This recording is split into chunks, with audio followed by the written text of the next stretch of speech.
Good afternoon, dear ladies and gentlemen. On behalf of the Baltic-German University Liaison Office, I would like to welcome you to our scientific evening, Conceptual Pluralism about Creativity. And first of all, I would like to introduce you briefly to the Baltic-German University Liaison Office. Its aim is to act as a scientific bridge between the Baltic states and Germany, to be a platform for scientists and society to discuss current topics by supporting also scientific projects and organizing scientific events like this evening today, which is dedicated to a very topical subject. And today's scientific afternoon seeks to shine light on many different pluralistic creativity concepts, not only from the philosophical, but also from scientific standpoint. But before we delve into this exciting topic, I would like to thank also our hosts and cooperation partners, the Interdisciplinary Center for German Studies at the Faculty of Humanities of the University of Latvia, and especially Professor Raivis Bičevskis for cooperation and support. But now I would like to welcome Professor Artis Svece, who will introduce our today's first speaker, Professor Mārcis Auziņš. Yes, please. Thank you. Well, yes, I also would like to welcome you, and in this case, on behalf of Faculty of Human Sciences, Department of History, we have a new department now, Department of Philosophy and Ethics, and Latvia University, because we have two great speakers today. One is Professor Auziņš from Latvia University and Professor Nimtz from University of Bielefeld. So the topic, I think, is very, I want to say topical, that doesn't sound very tasteful, but yes, because I was thinking that I don't know about other departments, but in philosophy department we are focusing mostly on critical thinking, analysis, and less so on creativity, and I think that's something that we should think about, and so this is a great occasion. And the other thing is that, of course, there is this elephant in the room that forces us to think about creativity, and this is artificial intelligence, because I think now regularly people are asking about what does it mean to be creative in the era of artificial intelligence. So I think the topic is great, speakers are great, and let's have our talk. And let me introduce again Mārcis Auziņš, professor, physician, physicist. Oh yes, oh my God, yeah, well, but in your heart you are a physician as well. You are fond of meditation, which is it's mental. Okay, I'll stop. Yeah. Anyway, what a mistake. I'm surprised myself. But anyway, yeah, Professor Auziņš, who is also head of our university board, and so the floor is yours.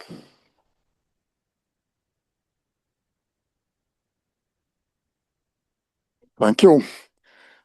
Thank you for your introduction. And first of all, I'm very happy to be back at Hochschulkantor.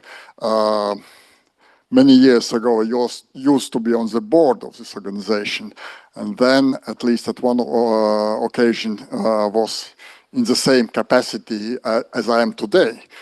So it's kind of coming back.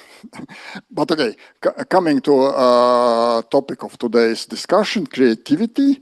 And the topic which was suggested by organizers to me is creativity in natural sciences. And actually, I think from the very beginning in the topic already is hidden some kind of statement. And statement, to my understanding, is that creativity in science, and especially in natural sciences like physics, mathematics, chemistry, is something different from creativity in arts and humanities. In some sense, I will try to argue that it's not my understanding. That my feeling is that actually it's very, very, very similar. But this kind of contradiction or feelings that it could be different things is not invented recently. There is one very interesting and actually very many times cited and discussed essay of gentleman Charles, should be written there, Charles Snow. And maybe you have been seeing this essay. It's titled Two Cultures. It's actually, from the title, suggests that there is two cultures, a kind of science, natural sciences and humanities. And Charles Snow was some gentleman who was very much kind of entitled to discuss this topic because he was writer himself, and at least one of his novels is translated even in Latvian many years ago. But from the other side, he was a biologist and have PhD in biology, and even on top of that, he was very high rank official in UK government, kind of was secretaries in terms of Latvian hierarchy of officials of government. And in his essay, I will be rephrasing a little bit. He asked people to imagine following situation. After some hard day, people are coming to some social event, similar to what we will have after these talks.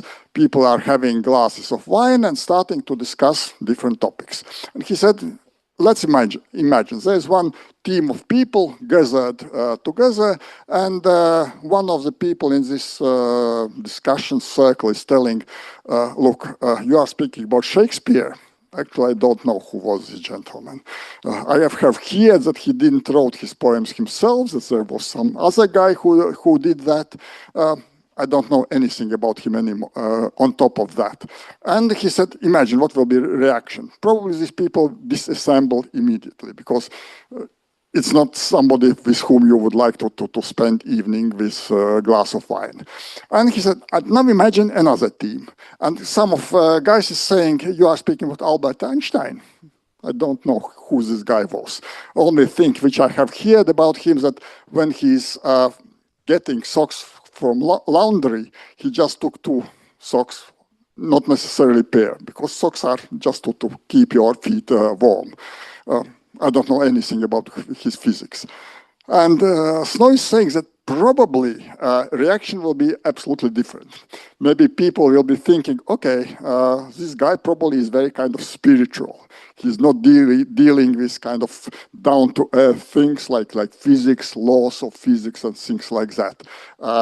With that, Snow tried to demonstrate that actually this contradiction between natural sciences and humanities is deeper than probably we imagine. Actually, in his particular example, he used even more complicated story. He said, maybe this guy will be speaking about second law of thermodynamics.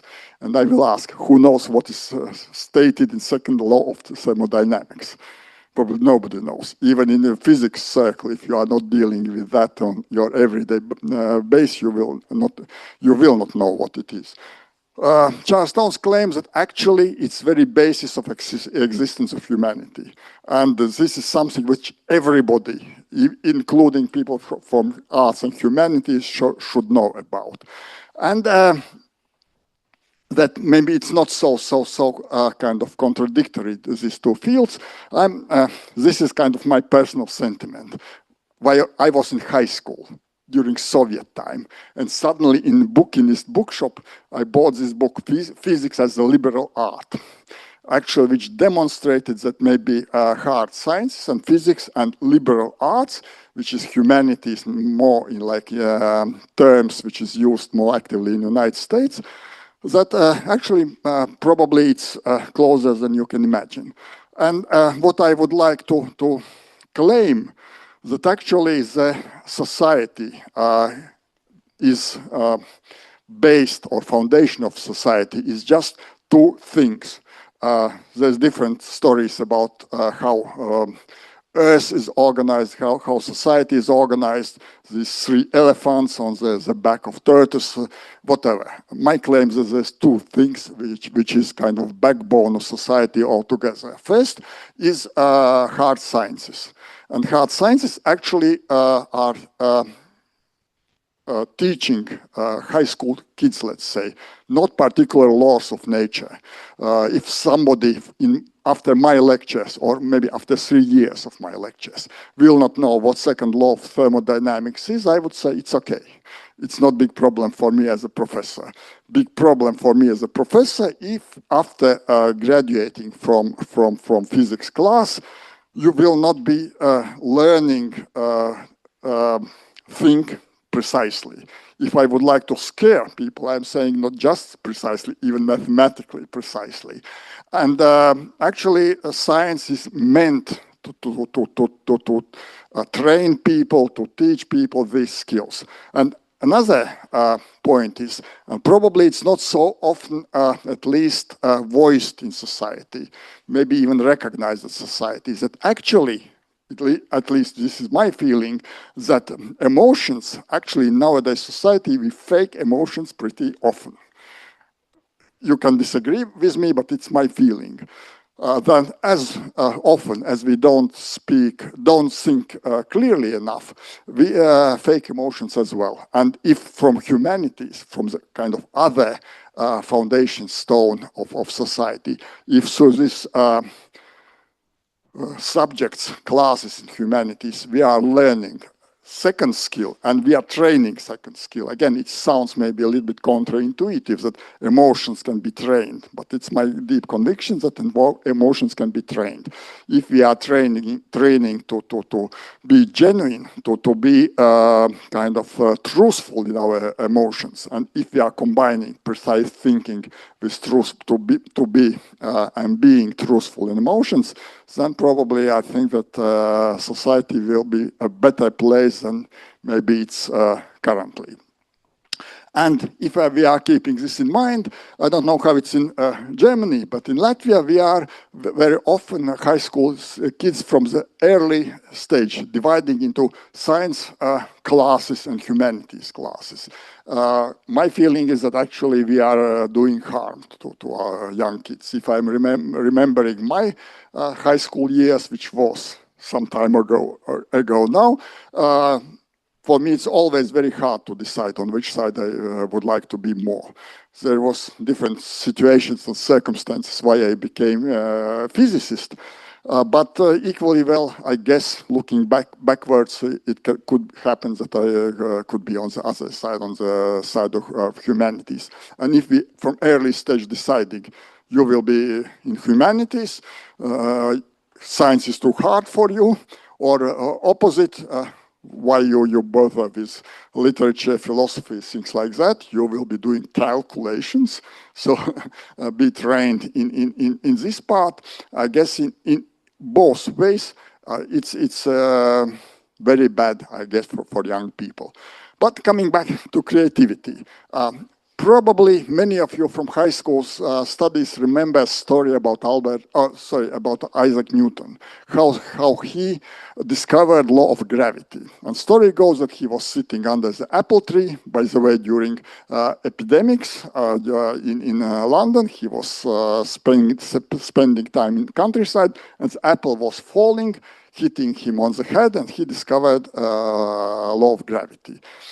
Like, very naive story, right? But actually, if we are thinking deep about this story, actually, it's like every legend. Maybe it's not precisely happening in this way. Maybe Apple was not falling on his head directly, but message, I guess, was very precise and strong. It means that he was not combining formulas sitting under the apple tree.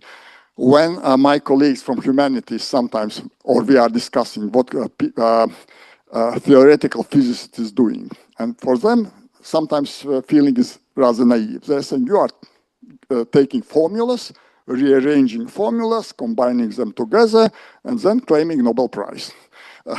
It's absolutely not this way. It's not happening in big science. It's not happening this way. When you are rearranging formula, what you are doing, it's something like in Humanities, you have some statement and you are giving the same statement a little bit, phrasing it a different way. But the message is still the same. If you are changing something in formula, rearranging formula, you are not changing message. It's already is in that formula. And in this way, nothing new can be created. And in Humanities, in arts, some of my colleagues who are from music, they are telling there's feelings that melody is somewhere in the air. And then somehow, suddenly, it's coming down and you can write it in as a sheet music. Exactly the same is happening in science, in physics. For Isaac Newton, I imagined that there was feeling that there is some structure, something is happening with these falling bodies, and then suddenly it somehow materializes, and some people from music are able to write in as a sheet music. Physicist is able to write as a formula, but the act of creation actually is very, very similar in both situations. And some very creative people. Maybe you know Roger Penrose. Very interesting, I would say, ingenious mathematician from Oxford. Recent Nobel Prize winner. He created at some point this Penrose triangle. If you are looking carefully and try to imagine how to make it from any material, you easily will find that it's something impossible. And this is sometimes how mathematicians think. And he was actually person and is person who is thinking in visually. And this is the paper for which he got a Nobel Prize in physics for theoretical physics. And if you are looking at that paper, there's even not a single formula. It's a theoretical physics paper for which you are getting Nobel Prize. There was only one drawing. Rather complicated, but maybe even as a piece of art, qualifies as a piece of art. And by the way, he always drawing his pictures, figures by himself, by hand. This is a hand drawing of Roger Penrose. So where is the border between arts and humanities? What is that? Quadratic equation, right? Actually, it's very famous drawing of Bernard Vernet, who is one of the leading artists currently. His works of art are sold by enormous amount of money, by the way. He visited the University of Latvia a couple of months ago. This picture was exhibited in Riga Börs, in exhibition hall. This is a genuine piece of art. And again, where's the border? What is that? Actually, this is a lady, doctor of mathematics from University of Latvia initially. Now she's working for Cornell University. And this is nothing less than nothing more than a hyperbolic plane or hyperbolic surface made in specific ways by crocheting. And this is the way how she is representing her things. This is, again, this is pure art. And this is pure mathematics. And can you tell which is one, which is which? So it means that borderline between arts and borderline between kind of science or hard sciences is very, very vague. And people are doing and thinking in kind of different ways on both sides. And as I said, first of all, creativity process is very similar on both sides. And also kind of result is hard to distinguish from both sides.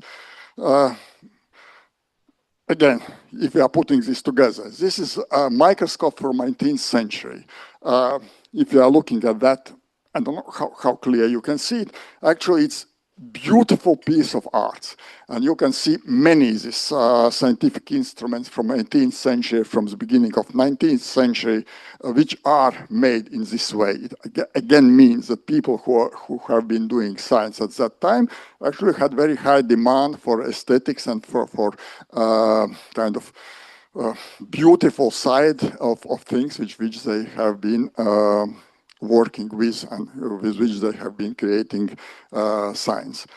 So my message from this short introduction actually is that creativity and science and creativity in arts actually are not two opposite things, but almost the same. Of course, each person has his own preferences, his own ways how he is thinking about different subjects, but let's not distinguish that these people are from science and these people are from arts. I guess we are more similar than probably from the first glance it can look.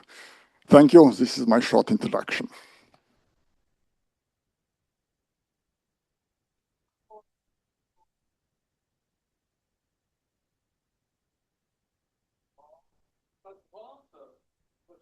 Talking to the same microphone. I don't know how it will work, but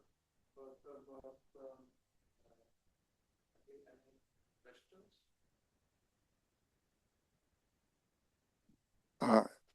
Okay. Of course, for the sake of asking, thank you, Professor Auziņš, for the lecture. My question has to do with business and technology. I think the humanities and math and other natural science or exact science specialists would agree with each other that we are very similar. But then again, the higher education is going towards the commercialization of science and of art and humanities. And then how would you solve that kind of problem, that fundamental science or knowledge for the sake of knowledge on the one hand, and then business and technology and commercialization on the other, which seems for some purposes more important for many people. Many people would think that, I believe. Thank you. Again, I am not sure that I will agree that. Of course, we are living in very commercial society. That's true. Have it been different in previous times? I'm not so sure. I was reading actually last week about Tesla, one of the inventors of many different things, and how a business at that time, at the end of 19th century, interacted with creativity. I guess that for business people, there is some niche in which they are living. For people who are doing science, whatever science, humanities, natural sciences, they are living in their own kind of bubble. Sometimes this bubble interacts, sometimes they don't. And spending entire my life in academia and doing research, always research, only that research which I was willing to do.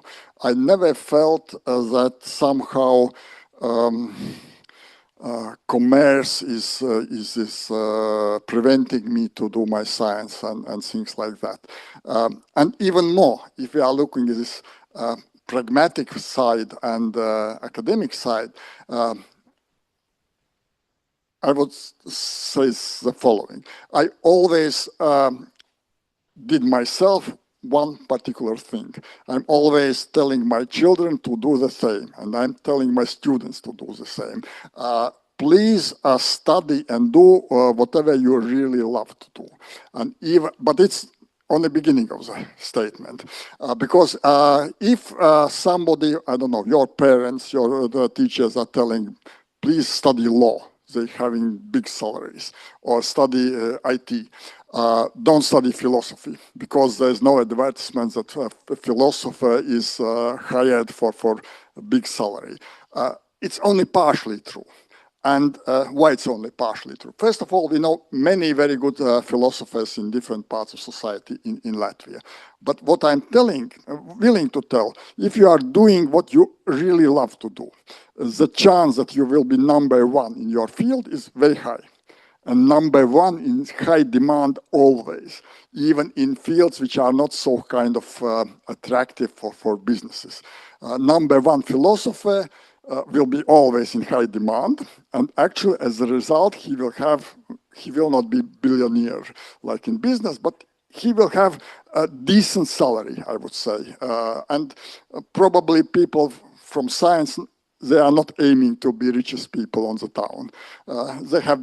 They need just normal kind of situation to survive. And if you will be studying something which is not your field, law, for example, I don't know if there's law students here, but something which is not your kind of very close to your heart, you will not be number one. You will be number 1,000. And number 1,000 will not earn big money as well.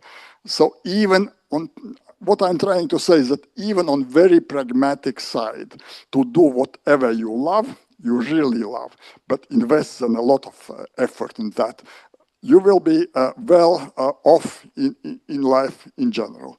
If you will be doing something which is in high demand, but it's not yours, nothing good will be coming out of that.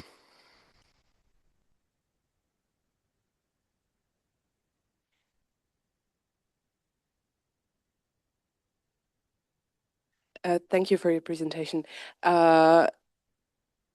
I've heard from maybe one of your colleagues, certainly another professor in this faculty, Vyacheslavs Kashchayevs, speak on the fact that many physicists find themselves expressing in music. And I wonder if you see a connection there as well, not only in the visual arts, that is. Definitely. Maybe I will not be going in long detail there, but one of the kind of emotional kind of expressions that it's really true is the following. In Berkeley, it's university in California, in which I have spent some time of my career. There is a center, Quantum Physics and Society, where people from philosophy, from psychology, from physics are coming together to discuss different things. And one of these events, I still remember, one of my colleagues said literally the following. He said, when I'm really bad mood, what I'm doing? Two things, listening Mozart, or studying quantum physics. In both cases, I'm rejoicing and I'm getting happy again. And by the way, music is one of the most mathematical fields of art. I will be a little bit simplifying, but there's 7 tones. And from 7 tones, you are creating enormous amount of music. The same in natural sciences, you very strict boundaries, what's happening from the world, and you are creating beautiful science. So it means that physics and mathematics have many things in common.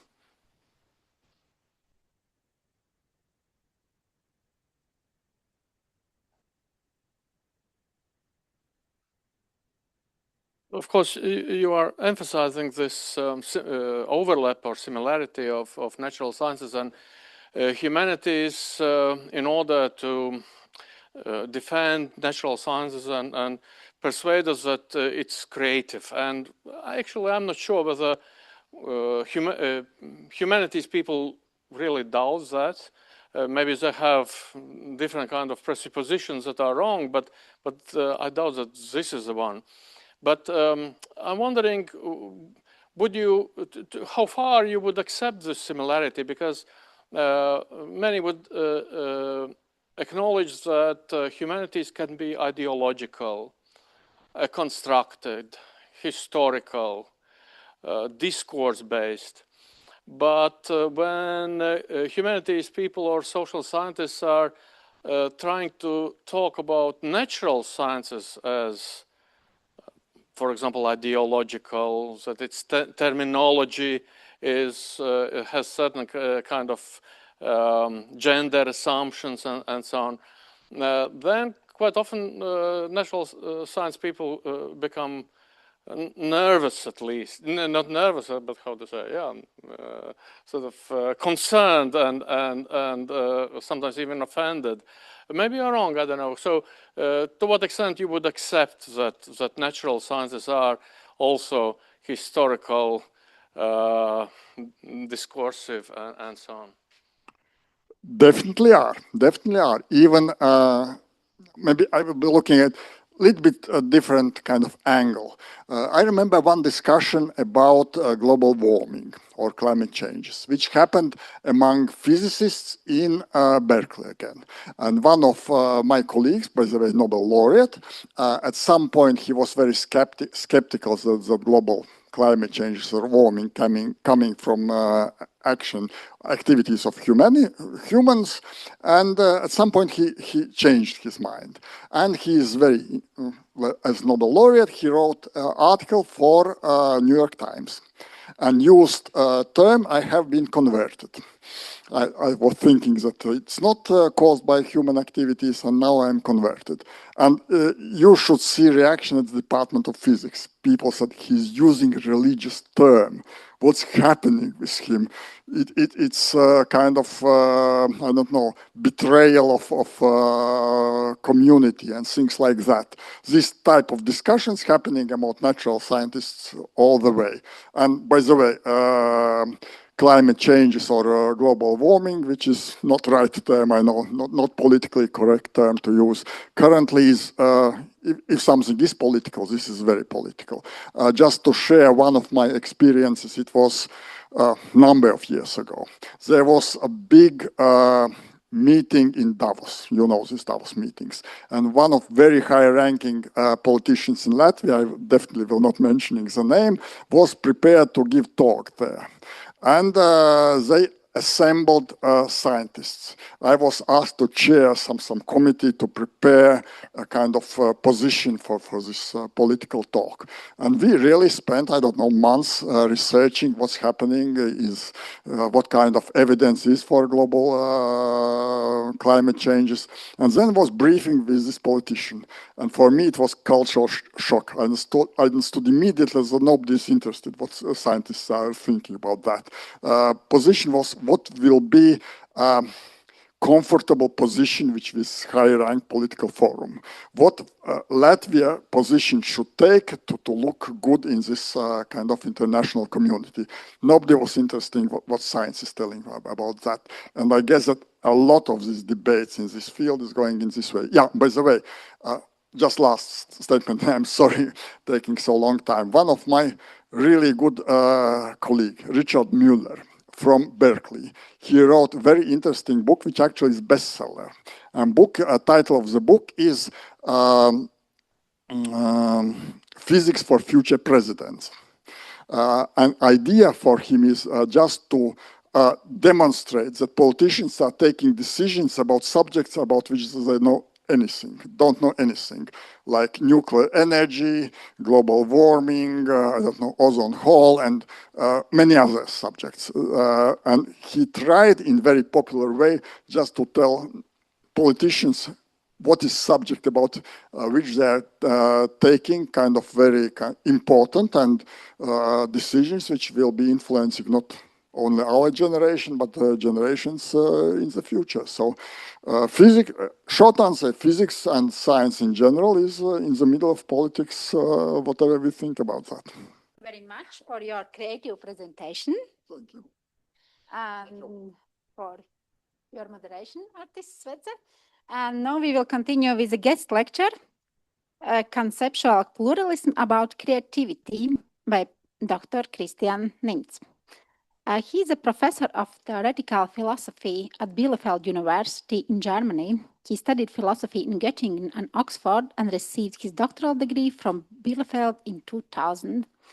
Professor Christian Nimtz works mainly in the philosophy of language with a focus on semantics, pragmatics, conceptual engineering, and meta-philosophy. Thank you very much for joining us today. And now the floor is yours. Please, Dr. Nimtz. Thank you. And before I start, just three brief remarks. First brief remark, I'm completely in agreement with you. There is no difference in creativity between the natural sciences and the humanities. I can't see that at all. First remark. Second remark, music and physics. This is interesting because this is the 100 years of quantum mechanics, and there's actually been a piece of music written about that. It's called Fundamental Interactions. It has just been finally produced, and it was performed in Münster. It's written by a French musician, together with a Japanese physicist, and it's got 4 parts for the 4 fundamental interactions. So this is there's music and physics, and I've experienced it. It was quite interesting. And okay, before I start, the last comment was, this will be philosophy of language. So I will be talking about creativity, the concept of creativity, that is. And maybe to sort of, to get some impression of why that is important, here's the following. I won't be making much of that in the talk because this is sort of the background. We all talk about creativity all the time, and it's really unclear whether we use the same term. And that's something I would like to bring out. Okay, so let me start the clock. Start the clock. There we are. Good. Thank you. Thanks for having me. It's my first time in Latvia, so I'm really happy to be here. I will be talking about Let's Get Creative, and this is sort of literally speaking, the subtitle is Conceptual Pluralism about creativity. The talk will be about 55 minutes. I'm sorry to be longer than usual, but I've got quite a lot of bases to cover. Here's the introduction, Conceptual Pluralism. I will be arguing for a claim that I call Conceptual Pluralism about creativity. So the general idea is that we employ many different concepts of creativity, not just a single one, and that these concepts are systematically related and form a structured conceptual space. That's the claim. That's what I'm going to argue for, and I hope I will sort of convince you that that's right. The important part, amongst other things, is that this is not some sort of erratic pluralism where you end up with quite a lot of concepts that are just sort of unrelated and create conceptual chaos. The idea is we've got concepts that are systematically related, and we can see how they are systematically related. I think that conceptual pluralism about creativity is important, at least if you're interested in creativity at all. Why is that? Because, well, conceptual pluralism tells us how our concepts of creativity works, and this is important in itself. Second point, this kind of pluralism solves some obvious and some not obvious puzzles about creativity. I will come back to that at the very end. Then third point, conceptual pluralism helps us better understand the very broad and intricate debate about creativity.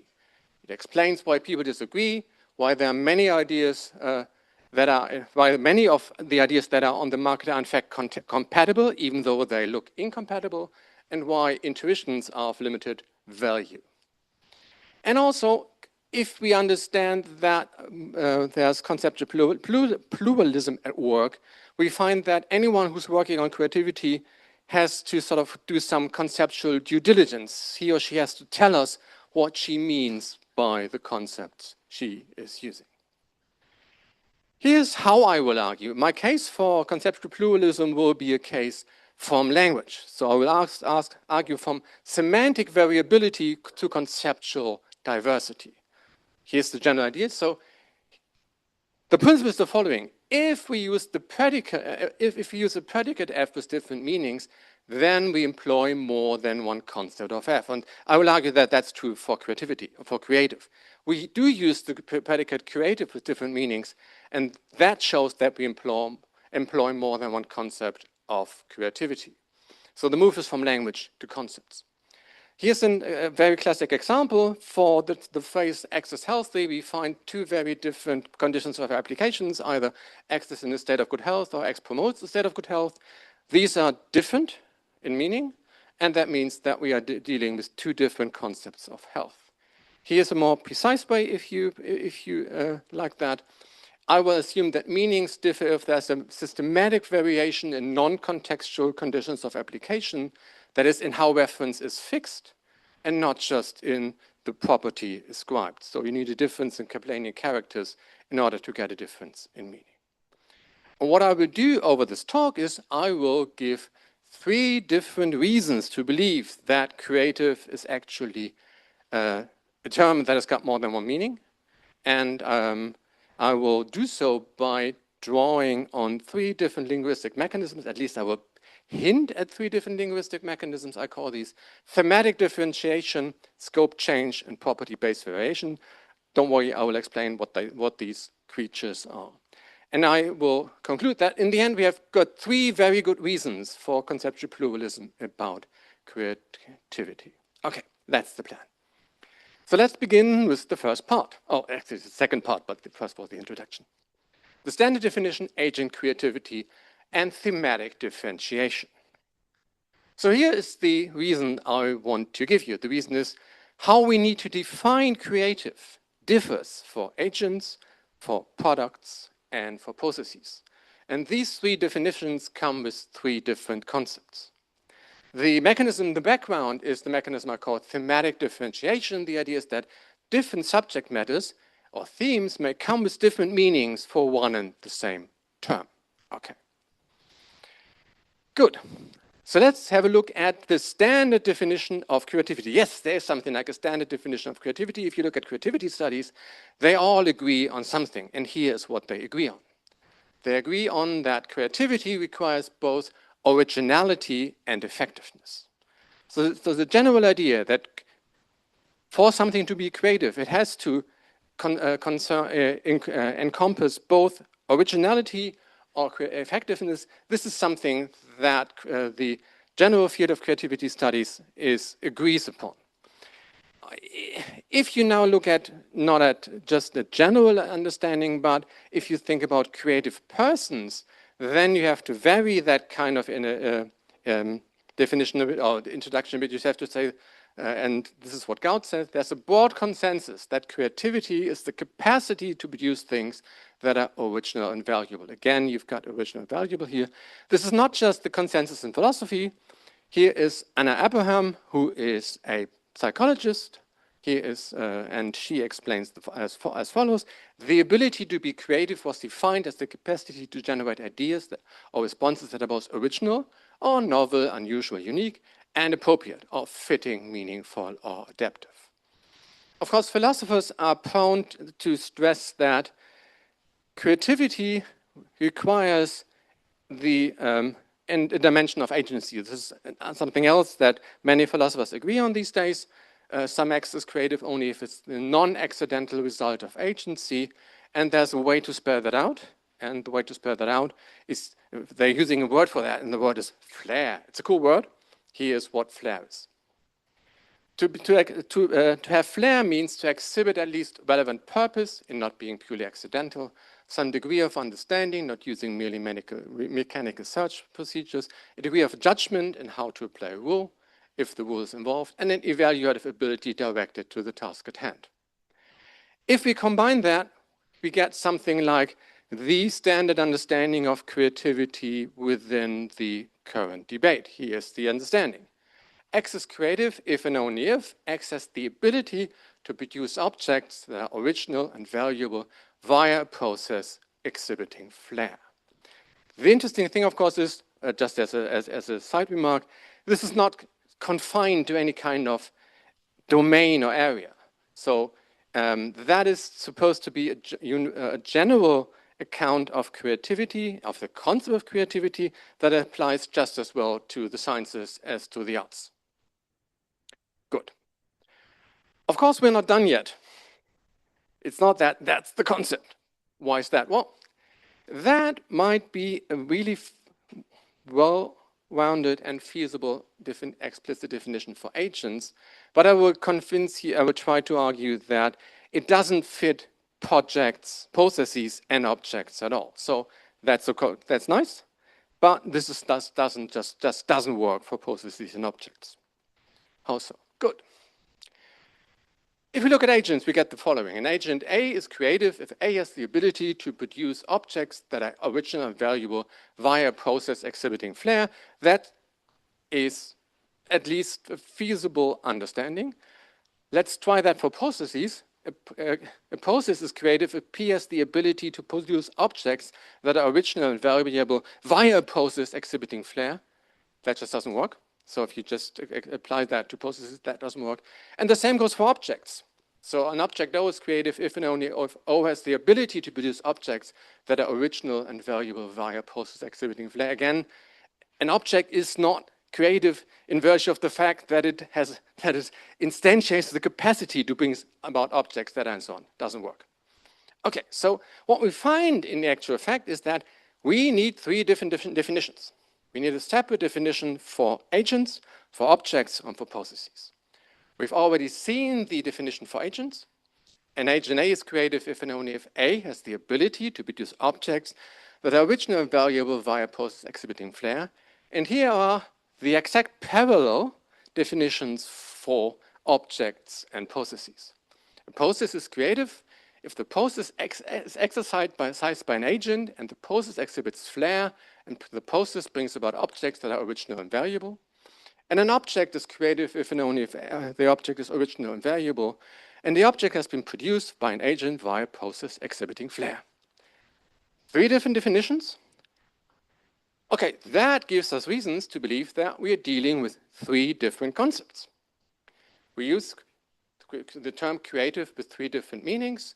And given that we use the term with three different systematically different meanings, we have three different concepts in our repertoire. That is an argument, but it's not really a compelling argument for the following reason. Not yet, at least. The conceptual monists can still say, no, we don't. These aren't really different concepts.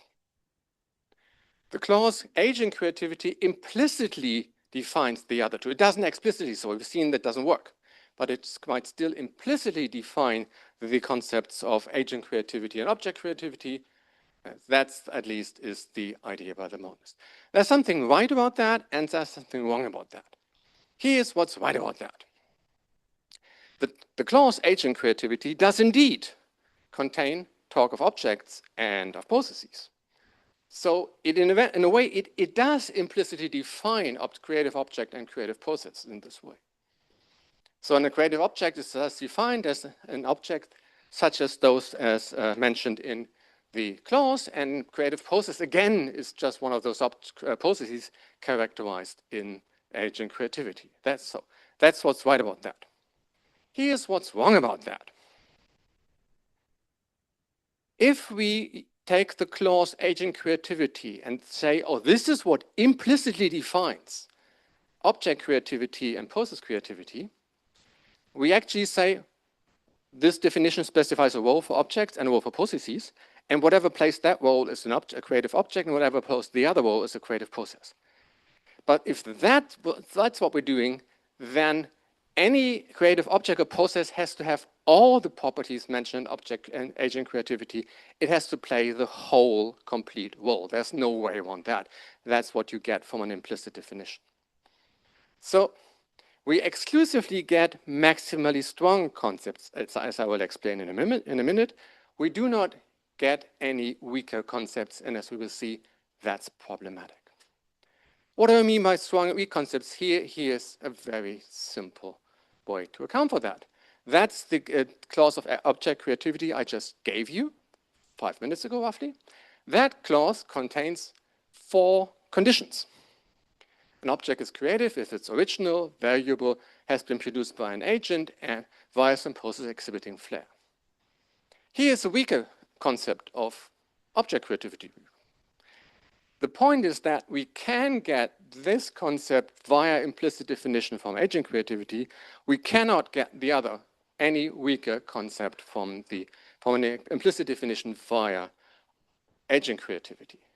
Because you cannot just skip necessary conditions. That just won't work. You cannot just say, okay, bachelor, fine, so we skip the unmarried part. No, that just won't work. Here's the upshot from this part. I've pointed out that we need 3 different definitions for term creative in order to cover processes, agents, and objects, and they can be just manifestation of the same concept only if we are not using any weaker definition than those. Implicit definition cannot provide anything weaker. So any weak concepts in our repertoire proves monism wrong, and this is precisely what we find, as I will explain in the next part. That brings me to part 3. From scope change to weak uses, object creativity, and process creativity. Here's the second, and I think way stronger reason for structural pluralism. The reason is that as a likely result of what is called broadening in linguistics, we have weak uses of creative, a current state use for objects and a performance use for processes, and these come with corresponding weak concepts, and that shows that it's not the case that we're just dealing with one and the same concept. And the mechanism in the background is something that's called broadening in linguistics. Broadening involves an expansion of the range of application of a linguistic item. In broadening, an expression gets weaker application conditions and has wider application because of that. It gains in its extension and loses in intension. How so? Okay. Again, let me explain that for object creativity. As we've seen, the clause for object creativity we get from agent creativity as it's originally envisaged comprises 4 conditions. 2 of these conditions are current state conditions. It's about the object now. It has now to be original and has now to be valuable. And 2 of those are etiological conditions that pertain to the history of the object. It has to be produced by an agent via a process exhibiting a certain kind of agentive potential. So broadening can work very easily. Broadening can devise weaker versions. Here's one. We just sort of, sometimes, here's the idea, sometimes we're just interested in how an object is or not why it has become that way. So we call things creative because they are originally valuable and they are man-made, but we don't really care why they've been generated that way. That gives us this current state concept of object creativity. Why? And here's the claim. We do have a current state object of creative with little regard for flair-style ideology in our repertoire. We use it quite often. So we do have a weaker concept that we use. Why should we think so? Here's the sort of the reason behind the reason. I will give you the reason in a minute, and now I give you the reason behind the reason. Here's the reason behind the reason. Creative, if you think about this, is used to characterize very, very, very different objects. We apply it to works of art, plays, performances, scientific theories, for instance, but we also apply it to behaviors, devices, mechanisms, advertisement, linguistic expressions, ideas, plans, strategies, and so on. We can say, oh, this is a creative behavior, or this is a creative advertisement, or this is a creative word. We don't have any problems with that. And if we sort of go beyond works of art, plays, performances, if we go beyond things that are special achievements, then we see that we're actually using weaker notions of creative. Let me give you some examples here. For instance, you find things on the web like, oh, there are creative vaccine strategies. The idea is that's a vaccine strategy that has certain current state properties. It's not the claim that it has to be devised in a certain way.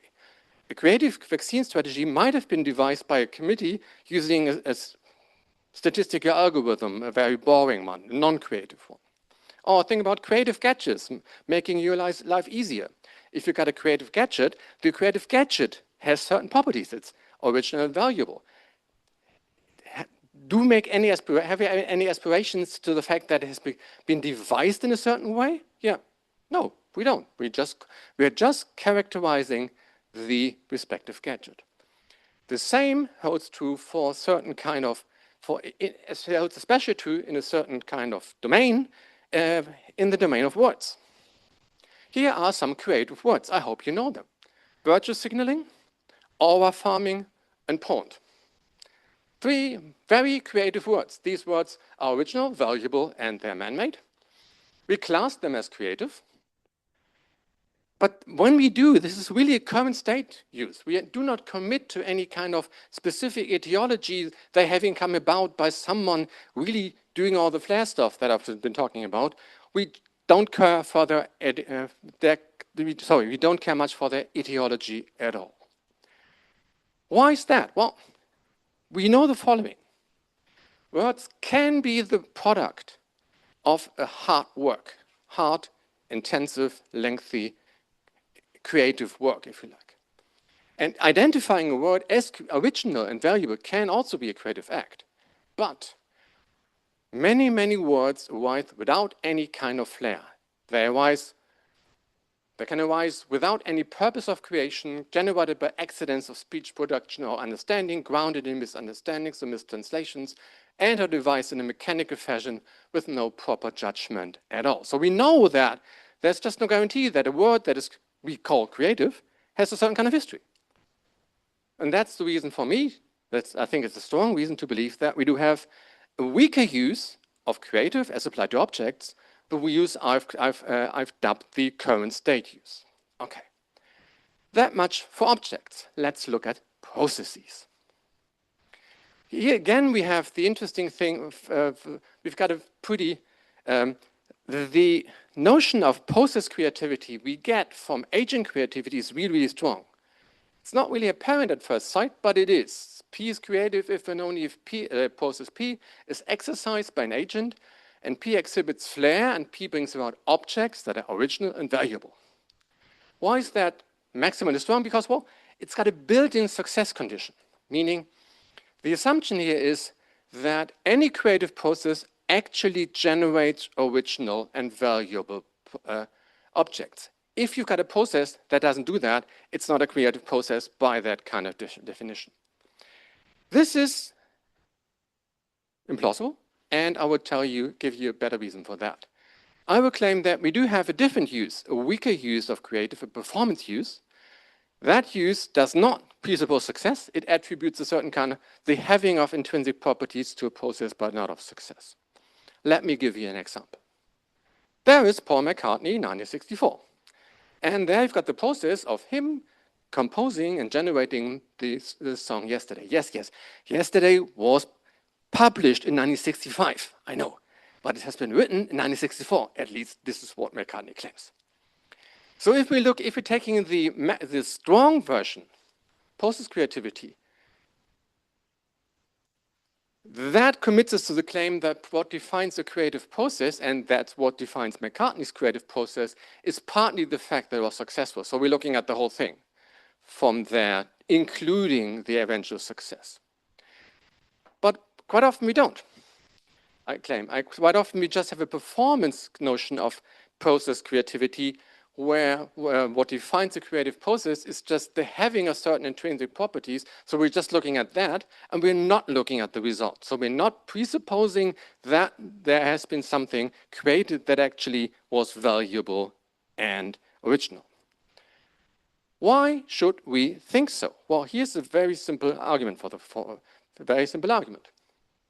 Ask yourself, why did McCartney's process produce something original and valuable? Why was that the case? Here's an answer. The answer was, in part, that was due to the fact that McCartney's process was immensely creative. So the creativity of the process is supposed to explain its success. But if that's the claim, if the creativity of the process is meant to explain the success, creativity cannot mean being successful. Because that would mean that we say, okay, McCartney's process was successful because it was, successful. And that's not a good explanation. So whenever we explain the eventual success of someone doing something, what we dub creative, by the fact that it was creative, we're using a performance use sense of the term creative. We're not using the full-scale maximal term. By the way, what are the intrinsic properties in the performance use? I said, okay, the performance use just means we're claiming that the process is creative because it's having certain intrinsic properties. And there's a simple answer to that. These are those properties that empirical research identifies as explaining, predicting success. So there's no special selection of properties built into our notion. There's just, if you like, a gap or a role specified for something, and whatever place that role is what the empirical sciences dealing with creative processes these inform us about. There are many theories that focus on the creative process, aim to understand the nature of the mental mechanisms that occur when a person is engaged in creative thinking or in creative activity. And these, in the end, empirical research projects discover what the intrinsic features are that make and that are sufficient for making processes creative. Here's an example. So we're looking at that. We're asking ourselves, okay, there's this process, and which features make this process apt for eventual success, meaning for being such that it ends up with something that is valuable and original. Okay, cool. Here is a very well-known model of creativity.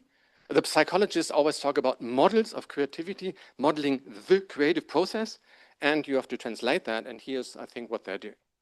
The so-called Gene-Plot model has the following idea. The creative process proceeds in iterative cycles combining a generative phase and then an exploratory phase. That's why Gene-Plot model. That's the model. So what is the model actually doing? It tells us any process having this structure is a creative process, by virtue of being structured in a certain way, and that just means independently of whether it actually achieves, in the end, the success it aspires to. So what is the, I presented to you the strong, maximum notion of object creativity and the current state notion. I have given you the strong notion of process creativity. What is the weak notion of process creativity? The performance notion. Here's one way to phrase it. This is sort of a bit dicey, but there couldn't be different versions. So a process is creative if the process is exercised by an agent and exhibits flair, and the process has intrinsic features that make it apt to bring about the original and valuable objects. So that's a way to explain what makes the process creative without presupposing that the process will actually end up with a product that is valuable and original. Good, okay. That brings me to part 4. Thus far we've sort of talked about linguistic practice and our interests and our general use. Now I'm sorry to say, we're zooming in. We're taking creative and looking at it. That's why the grammar of creative. And as you all know, creativity comes in degrees, and that's something that will give us a cue. Here is what I will do. So this time I have to tell you before what I will do. First, I will give you the reason that we end up with. Here's the third reason for believing in pluralism about creativity. Our uses of creative for objects enlist different dimensions of value that are based on different good-making properties. These yield different meanings and different concepts. And the mechanism in the background is something I call property-based variation. The meaning of a gradable adjective can vary when the property base for its or one of its dimensions varies. And if you have not understood that, don't worry, I explain it. It's really, really simple if you think about it, even if it sounds complicated. Good. Here is my case in a nutshell. I will argue in 3 steps. The first step, I will say something about meaning. I will explain why the application conditions, the meaning of creative, comprises 2 sub-meanings, the meaning originality and the meaning value. Then I will argue that we apply the term creative based on very different types of good-making properties. And these uses include different sub-meanings of value, value F, value S, and so on. So you've got a whole host of different sub-meanings built into the concept.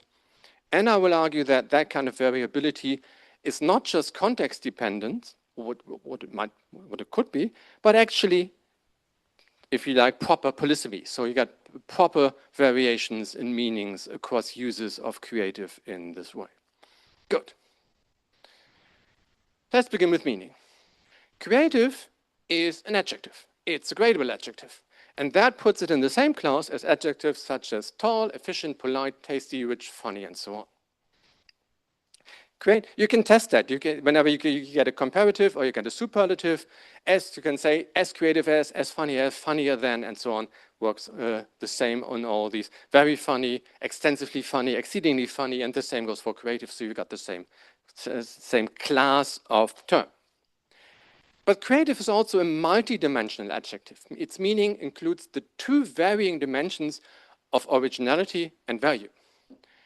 How do we know? Well, whenever you say, oh, this is creative, someone can ask, okay, you say it's creative, so it's original compared to what? And the person can ask, oh yeah, it's creative, so it's valuable by what measure?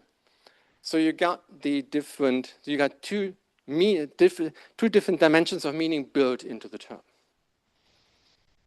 The interesting thing now is that gradable adjectives as a class have the same type of meaning and are context dependent in specific ways.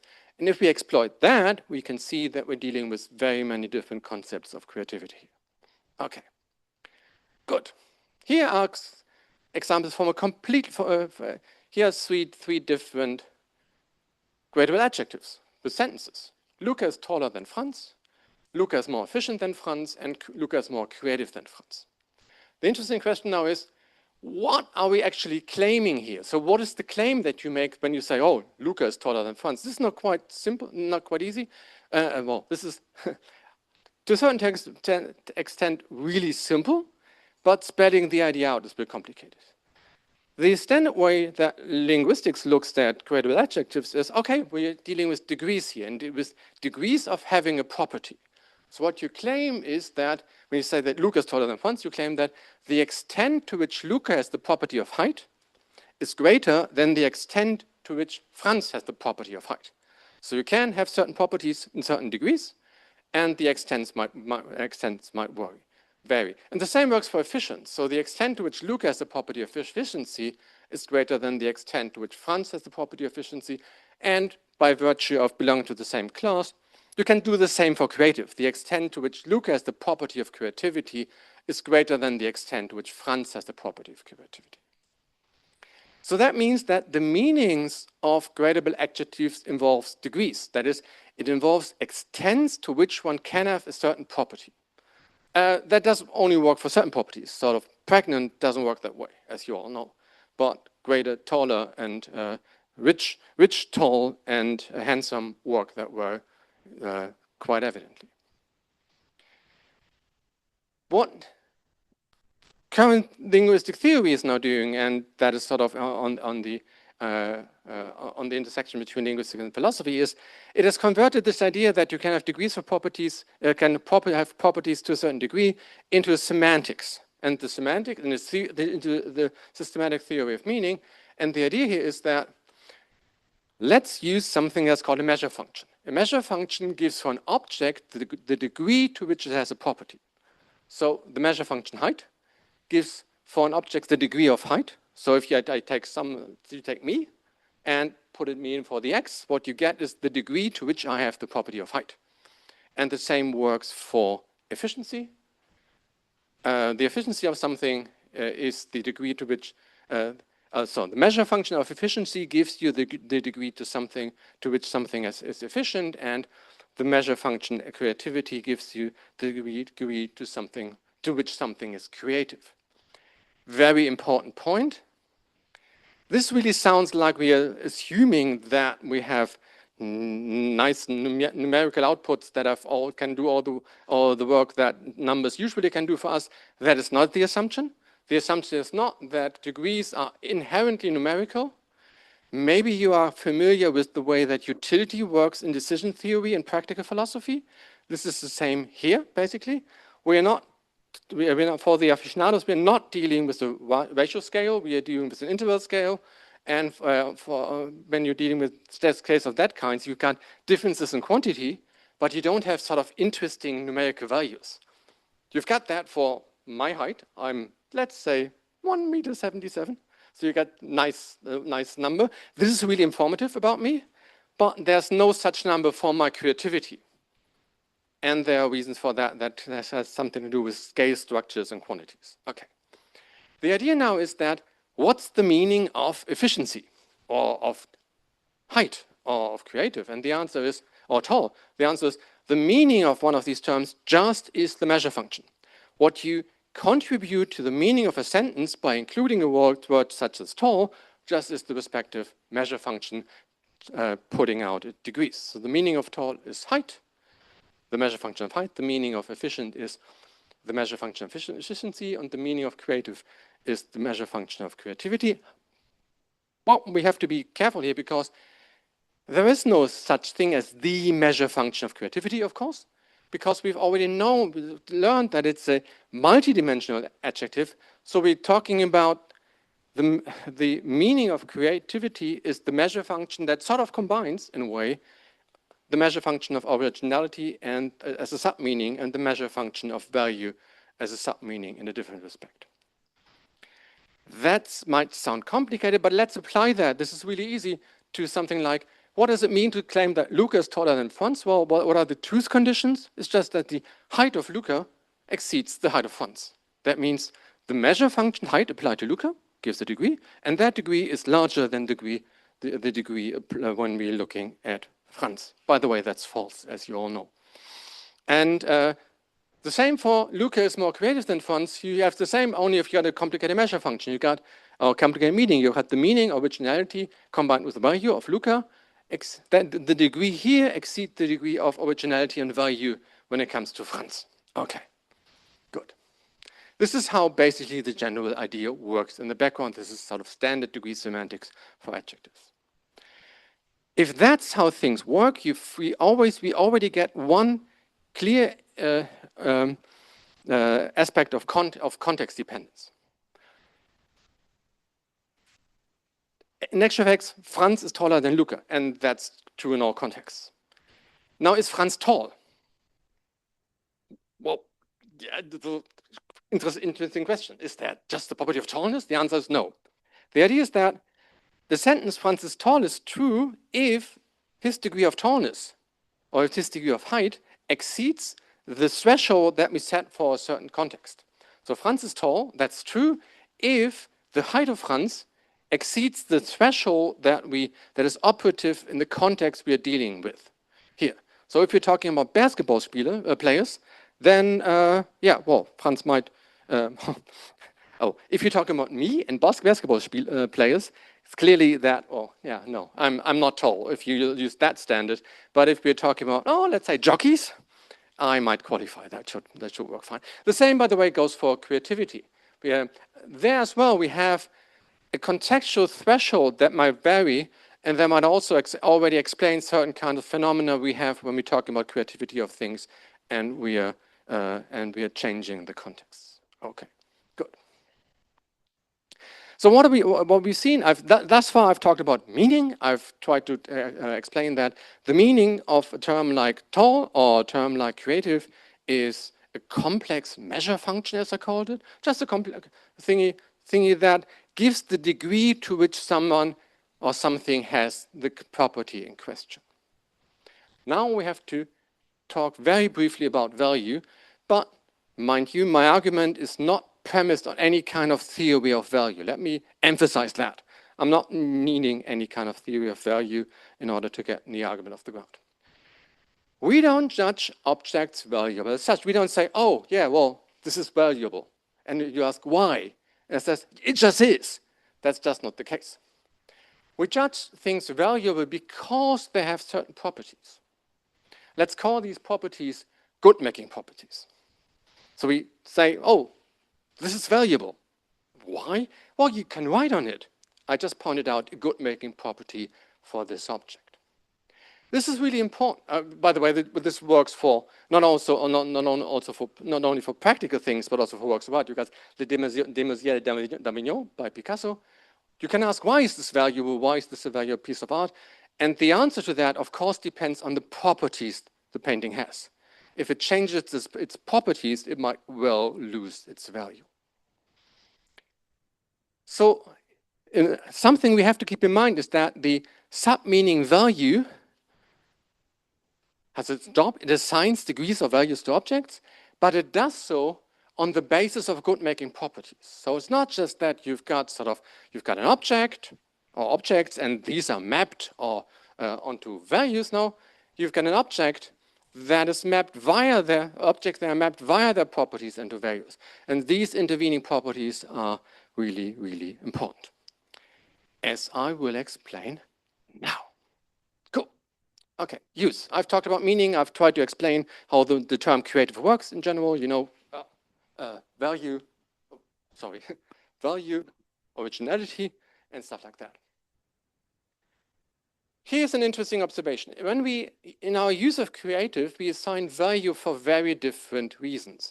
And that again comes out if we're looking at really, really different objects we call creative. Here is something that you all know. It's the mosquito racket zapper. It's a really cool thing. And we deem the mosquito racket zapper valuable because it has the functional property of effectively terminating bugs. You know that. It's quite fun. By the way, it's also have the fun property, but just look at the functional property. They've got the term aura farming, and we deem the term aura farming valuable because it has the interpersonal property affording uptake in communication. Actually, the property is way more complicated. It allows us to characterize a certain kind of action in a succinct way and thereby embed it in a larger cultural context. That's why we deem it valuable, and we can do that in conversation that makes the property interpersonal. And there again is Picasso and his Demoiselle d'Avignon. And we deem Picasso's Demoiselle d'Avignon valuable because it has artistic merit. And this plausibly includes certain historical features about it. Part of its artistic merit is that it has been brought about in a certain way. And maybe you might think so, it's got social properties such as being acknowledged as valuable. Quite a lot of people think that artworks are valuable because people think they are valuable or can agree on that. Okay. What we here find is that the good-making properties that we're looking at are such that, or the other way around, we are, in our use of creative, we are systematically sensitive to different types of good-making properties. When it comes to the mosquito racket, when we take the perspective we take on the mosquito racket zapper, we're looking for functional properties. When we take the perspective we take with aura farming, we look for interpersonal properties. And we look at, when we look at Picasso's painting and such, we're looking at artistic, historical, or social good-making properties. The interesting thing is that so what we see is that our use of the term creative and its good-making properties that differ in kind, these are really, really, really, really different properties. They're categorical, dispositional, modal, historical, or social. On the one hand, this is sort of their metaphysical type, and their monadic, dyadic, or n-relational, that's their, if you like, logical type. You've got different metaphysical and different logical types here. That sort of concludes the argument. The claim was that our uses of creative includes many different sub-meanings of value. These uses manifest different meaning of creative, and these uses express different concepts of object creativity. Because why are they different? Well, you've got the same word, but the same word varies in meaning because different sub-meanings are built into it. Important is the sub-meanings, I don't have to claim that these sub-meanings vary in the value they are assigned. I'm not claiming that, oh, there's artistic value and practical value. That's not the argument at all. I don't have to claim any of that. This is the output side, sort of. They're putting out, or they might all be, for all I know, they might be putting out the same value in each instance. What is important is that their input conditions are different. They vary in the good-making properties they are based on. So if you got, if you look at the sub-meaning value functional, it goes via functional good-making properties. The interpersonal value measure function goes via interpersonal properties, and the social value measure function goes via social properties. Okay. Why isn't this just context dependent? We all know there's quite a lot of context dependence in language. Why should we think that we're actually dealing with differences in meaning? Well, okay, here is an example. Luca is creative. We have already seen what that means. That means that his originality and value taken, combined in some way. This is not a multiplication X, just to be sure. This is not just multiplication. It's something, it's aggregation, it stands for an aggregation function, and we don't want to go into that. And that exceeds a certain kind of threshold. That means that the application of creative is context sensitive in specific ways. It depends on the contextual threshold, and if we consider things, we also see that it depends on the weights. We can, in different contexts, we can put more weight on originality than on value. And in other contexts, we can put more weight on value rather than originalities. So we also have built-in weights there. Again, this is not multiplication. This is sort of a concatenation function that means that the output of the measure function is weight in a certain way. Here's the important point. That's all fine, that because all the red factors here, this is all context dependent. Why? This is all difference in quantity. It means just how much is there of something. It's not different in type or quality, but the difference between the different kind of value submeanings, these capture difference in kind. And because they do, I would insist, they capture differences in meaning. Okay. That concludes my second to last thing. Here's the upshot. And the upshot will also combine, say something, why this is sort of interesting. Okay. I've given you 3 reasons why we should think that the term creative expresses different meanings, or that we make systematically different uses of the term creative. These uses express different meanings. And here's 3 reasons for that. To repeat them, first reason, how we need to define creative differs for agents, objects, and processes. There is no one definition that covers all 3 things. By the way, this is rather unusual. You find quite a lot of other adjectives where that works, where you got one definition that covers all things cross-categorically. Second, as a likely result of broadening, we have weak uses of creative, a current state use for objects, and a performance use for processes. And finally, our uses of creative for objects and just different dimensions of value that are based on different good-making properties. I think that in combination shows that we employ many different yet systematically related concepts of creativity. If we look at how we deal with the language, we see how the conceptual realm works. Speaking of the conceptual realm, let's look into conceptual space. Here's conceptual space. There we got the definition of the concept of agent creativity, and right next to it, object creativity and process creativity, which the pluralists can agree are concepts that can be derived from agent creativity. By the way, it can also work the other way around. But we've got more in the conceptual space. We got the performance use of process creativity, and we got other weaker concepts of process creativity. Yes, concepts that are also defended within the debate. And we got the common state use of object creativity, and we got weaker versions of object creativity, or different ones, like the functional, the function kind, the interpersonal object kind, and the social kind, differing in the kind of value submeaning they integrate. And of course, we got weaker concepts of object creativity there anyway. I also think of, although I haven't argued for that at all, is that we got, of course, weaker concepts of agent creativity, and we shouldn't be surprised by that. We're using the term ability in order to define agent creativity, and there arguably are different varieties of concepts of ability. How does that, what's the practical use? Oh, well, on the one hand, we just have seen that there's not just one concept of creativity. There are lots of those. Is that bad news? No, I think it's good news. Because it explains quite a lot, and when we take that to heart, we will not just presume that when somebody says, oh, this is creative, we already know what she means. Okay, here are 4 different ways that pluralism is good, or explains something. First, what are the antonyms, the opposites of creative? Make a list. Here's a list. On that list, you find unimaginative, conservative, conventional, methodical, rigid, prosaic, and pedestrian. These are really, really different words. Being unimaginative is completely different from being methodical. So why are these all antonyms to creative? Simple answer.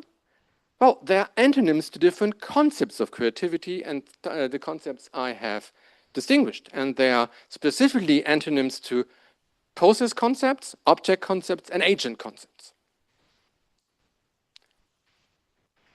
When we look at the debate, and we had that just in passing at the very beginning when we looked at the quote by Anna Abrams, you find that people say, okay, we've got these two dimensions, and I called them originality and value.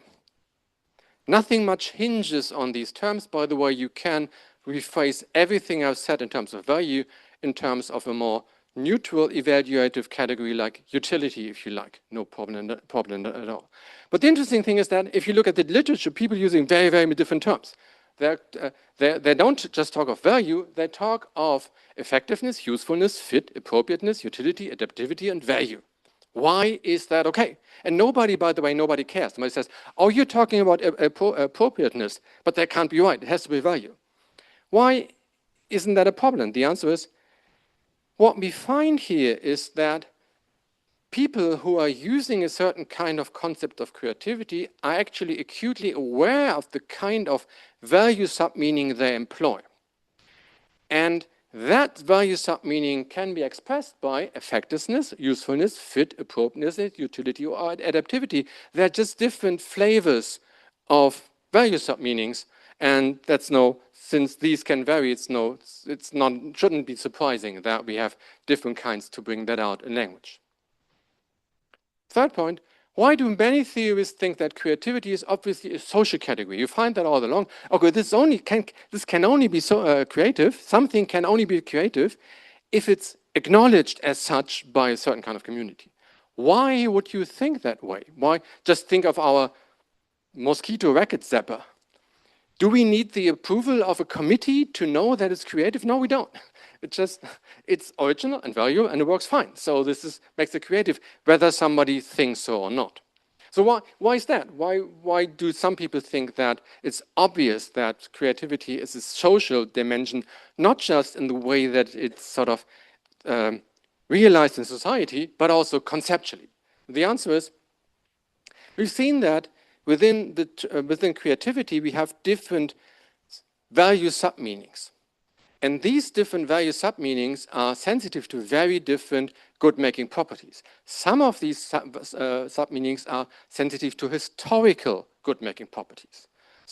Whether something has got artistic merit depends on its history. One copy of the Mona Lisa does not have the artistic merit of the original Mona Lisa. Why is that? Because they're indistinguishable, and maybe you've mixed them up. No, the point is that they have different kinds of artistic merit because the one has the history, the other doesn't. So in certain concepts of creativity, we are building in different requirements as to the social or historical interaction, and that shows up in the way that our intuitions work in these respects. Final point. Here's something that philosophers do. Philosophers, when they talk about creativity, they almost exclusively talk about what I call the field of human excellence. So they're talking explicitly about great artists and their work and great scientists and their work. This is what they only look at. And the question is, well, the term creative extends beyond that. How can data just from that field be sufficient to warrant conceptual claims about creativity? Well, the simple answer is, they're not looking at the concept creativity or creative full stop. They're looking at a specific type or instance of concept. A concept that is geared to the field of human excellence. That's fine. So that works fine. But please, they should not just say, okay, here we got Einstein, and here we got Björk, and here we got Bob Dylan, and here we got Kekulé, and they're all really creative, and we have a concept that fits that. So that is the concept of creativity that explains why the mosquito racket zapper is creative. It just doesn't. Just the difference between that. And I guess that was it. Thank you.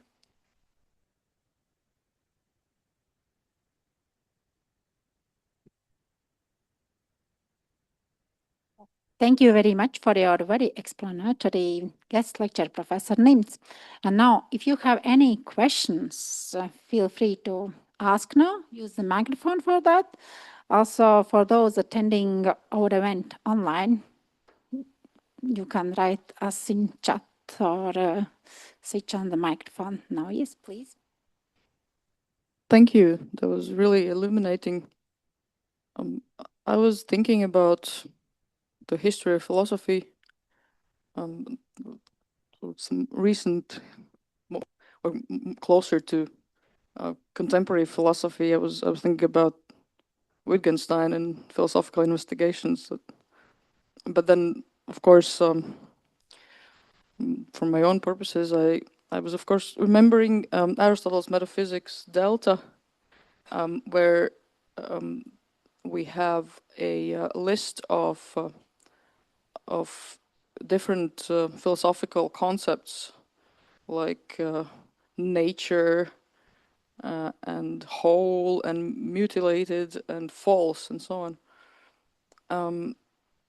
And it appears that that you're doing something similar to Aristotle and to Wittgenstein, but you're doing it systematically. So that's my impression. Yeah, but it was really seemed to resonate with, you know, as he writes in Metaphysics Delta 4, we call nature first the genesis of growing things, then secondly the primary immanent element in the thing from which its growth proceeds, and thirdly the source from which the primary movement in each natural object is present, and so on and so on. It gives several meanings, and so we have plenty of 29, I guess, entries with different philosophical concepts, which are some kind of homonyms. So they're not accidental homonyms. But they are also. It's not clear what kind of homonyms they are. I was trying to figure out about the entry of part. That there are several senses of part, and those several senses of part are related somehow. And I was trying to fix axioms for each sense of part, and well, the conclusion is that we have different systems or different concepts under the same head, but they're not unrelated, and it's really tricky to haven't managed really to do that, but it's really tricky to understand what's the systematic relation between those different sorts of concepts, which seem to be, you know, really distinct. It's not one and the same concept. Well, it's not controversial, but that appears, as you also argue about creativity. And I was wondering, so what would be the mapping in the conceptual space that would exhibit that conceptual relatedness between those different sub-concepts of creativity? Would that be some kind of a graph, or what would that look like? Could we develop some kind of formal description of the systematic relations between those concepts, or how would that play out? Thank you. A couple of points. First, I think Aristotle is a great philosopher, and he's seen quite a lot of things that people tend to forget, and sometimes they forget that we use the same term in very many senses. And you can correct me if it's wrong. I was taught that was called proshen homoneia, and so that's the idea. And this doesn't work for them in a certain way. He's got a certain idea of what binds them together, and I've got a different idea, because this idea is not, my claim is not we have sort of a metaphysical connection between the thing, but we can explain why we have different uses of the term, how they sort of how you can get to them from any kind any other use in the end. So the relations between these would be if you think that the concepts are the nodes in the space, then the lines in the space would be in the end be the linguistic mechanisms I mentioned. So if the different concepts are different in the end terms, it's a map of terms if you like, the different terms having different meanings are related in the way they can be generated from one another. And that can be to a certain extent, does that show, is there any assurance that all these terms capture sort of really salient aspects of creativity? Maybe not, but you can still explain how they hang together and interact. Yes, so yeah, I wholeheartedly agree. Aristotle, my example of health is also something that is prominent in Aristotle, because whoa, health, you've got the healthy food and you got the healthy person. Does that express the same? No. Are they related? Yes. Okay, so this is sort of basically the same on a larger scale. But it's interesting that important theoretical research programs tend to forget all that. And that's something that happens in the debate on creativity. And that's something I try to bring out. No, I think he was first. Thank you. Good evening. It's great to see you again. Thank you for the lovely presentation. I have a lot of things on my mind, and I might get to my other points throughout the evening, but I think I'll start with one that came to mind. Could you reflect somehow on the sort of a normative or honorific use of the word creative? I feel like that was an element which I didn't catch in the presentation, but I feel like it's something that appears a lot in like common sense use. When we call something creative, we often say that it's also good, it's valuable, and but there might be ways to also obviously use creativity in like a descriptive sense, but yeah, so something about this meaning. Yes, I've not been spending any time in my talk, you're right, about the question that exercise quite a lot of philosophers, that creative is something, the term creative is something we predominantly, they claim, use in order to mark something as an accomplishment by someone. I think that's something that is perfectly right, but let's take a step back. I've sort of assumed that we have a utility or value component as the meaning component in creative. So being creative just means being good in some way. And what that way might be can be very, very different. It could be just functionally good. The mosquito racket zapper is really good at, well, zapping mosquitoes. And Picasso's picture is not really good at zapping mosquitoes. It doesn't have that many functional values at all. But it's got different kind of value. It's got aesthetic value. So I think the value dimension is sort of reflected in the fact that, as I've assumed, you still have a value component or a utility component built into the meaning of the term. And I can sort of, what we can do, when we look at, let's say, an object, we can sort of, and we call it creative, we might want to highlight certain kinds of its properties. We can, oh, this is creative. That could just mean it's good and valuable because it can do certain things. Or we can also say, oh, this is creative. Maybe when we sort of assess it artistically, we call it creative because it has been generated by someone who has done so in a certain way. So I think that the way that we use the term creative to say that something is good is as fine-grained as the differentiation between types of value submeanings built into the concept. That's the quick and dirty answer. The answer just being, it's all there. And it's just and it's just a mistake to think that our term creative always works in the way that when we say of something it's creative, we thereby say indirectly of an agent that he or she has done something really, really good. I don't think so. I think we can call things creative that are good and valuable, that have been devised in a way that is mind-numbingly stupid. Here's an example. Quite a lot of pharmaceutical research works, well, the development of new medicines often works by brute force, so they just combine stuff. They combine lots of stuff. This is just methodical and methodical, and what they end up is something that might be creative in the way that it has certain kind of chemical properties that really do interesting things that we haven't seen before. And you know the Mr. Goodyear who okay, was just one sentence. It's interesting that within the debate you find often one is the same example, where someone says, "Oh, here we got an example, and this is obviously creative," and somebody else says, "Oh, here we got," and the same example comes, and this is obviously not creative.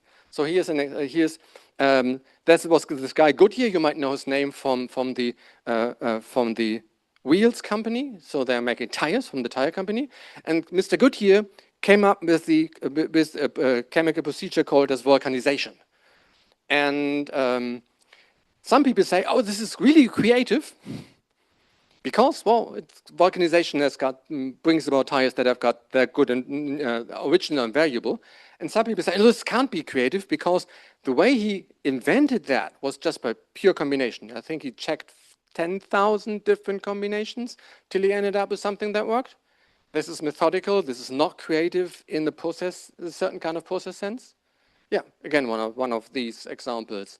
And I think that budgeting for pluralism explains why these funny things happen. This is dangerous here. There you are. First of all, I would like to thank you for a very illuminating presentation. It made me chuckle, not once, but many times. Very entertaining and creative. One thing I find very interesting within this is that within the paradigm of, say, object-oriented ontology, certainly complex objects, such as, say, institutions or companies, can also have properties. And I think this is something that you sort of hint at with your fourth question. Why are we so obsessed with these sort of superstar personalities when thinking about this? And so my question to you would be, do you find certain creative inspiration from the social field of, say, economics? For example, such ideas as, the debate around total factor productivity or Schumpeter's conception of creative destruction. Is this field even something that gives you certain creative breakthroughs? The short answer is yes, but here's the longer answer. Sometimes we're using creative in a still more minimal sense, by the way, than I did. The creative destruction in Schumpeter or in Acaklu's work, for instance, the guy who got the Nobel Prize last year.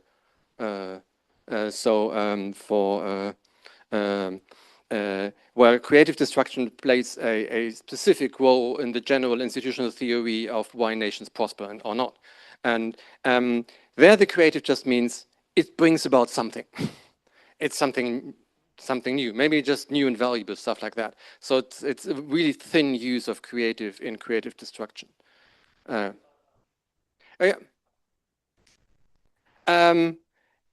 Depends on whether you're thinking, of course, certain concepts can be creative, yes, and certain ideas can be creative, but there's economics.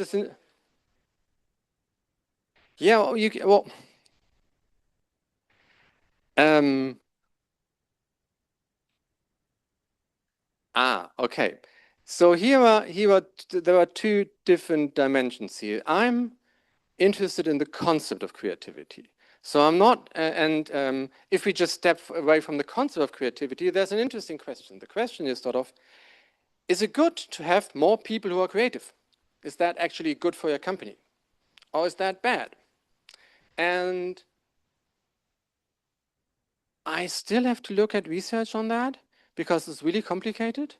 And so here's, to a certain extent, here is a justification for, but it's a very minor justification point for my claim. I made a claim that we quite often just use creative in a process sense, just in the performance sense.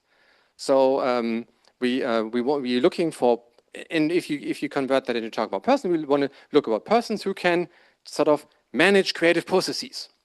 And why do we do that? And I think the concept of performance creativity that I used has sort of aspires that, because we think that that is likely to lead to a good result.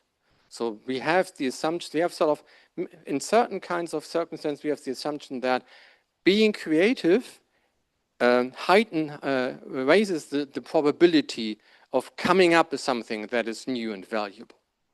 And this is actually an interesting question whether that's true.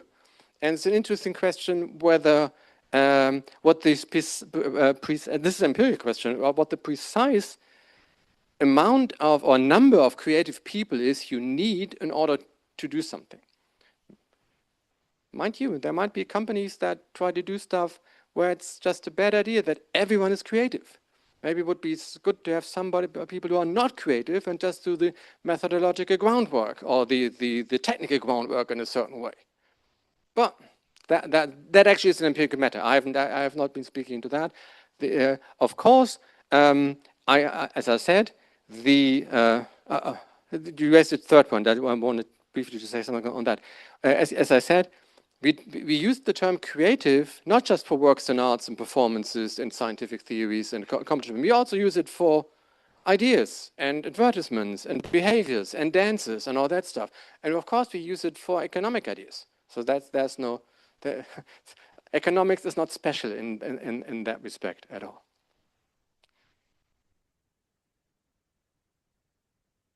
Or maybe I could say now, thank you for your answers, and maybe we could continue our discussion in more informal way. So in the moment, I would like to say thank you very much.